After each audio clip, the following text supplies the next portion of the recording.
ఎదుర్కొనుటకు బయలుదేరిన 10 మంది కన్యకలను పోలి ఉన్నది. వీరిలో 5 బుద్ధి లేని వారు, 5 బుద్ధి గలవారు. బుద్ధి లేని వారు తమ దివిటీలు పట్టుకొని తమతో కూడా నూనె తీసుకొని పోలేదు. బుద్ధి గలవారు తమ దివిటీలతో కూడా సిద్ధలలో నూనె తీసుకొని పోయిరి. పెండ్లి కుమారుడు ఆలస్యము చేయగా వారందరూ కునికి నిద్రించుచుండెరి. అర్ధరాత్రి వేళ ఇదిగో పెండ్లి కుమారుడు అతనిని ఎదుర్కొన రండి అను కేక వినబడెను.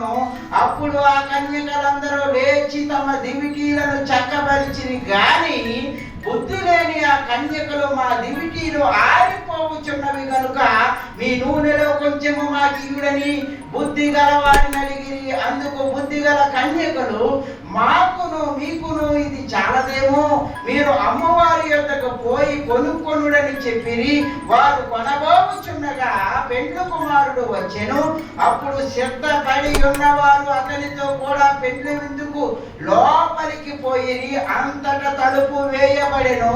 ఆ తరువాత తగ్గిన కన్యకలు వచ్చి, అయ్యా అయ్యా మాకు తలుపు తీయుమని అడుగగా, అతడు మిమ్మును ఎరుగనని మీతో నిశ్చయముగా చెప్పుచున్నాననిను, ఆ దినమైనను గడియ అయినను మీకు తెలియదు గనుక మెలకుగా ఉండుడి. దేవునికి స్తోత్రం కలుగును గాక. హల్లెలూయా.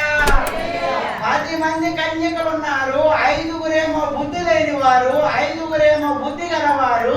ఈ 5 వారి యొక్క దీపాలు ఆరిపోకుండా బుద్ధిగల కన్యకలు నూనె ఎల్లప్పుడూ వేసుకొని ప్రార్థనలో ఉంటూ, దేవునిలో ఉంటూ, దేవుని కొరకు పెండ్లి కుమారుడు కొరకు కనిపెట్టుకొని చుండగా పెండ్లి కుమారుడు వచ్చినప్పుడు ఈ 10 మంది కూడా లేచారు.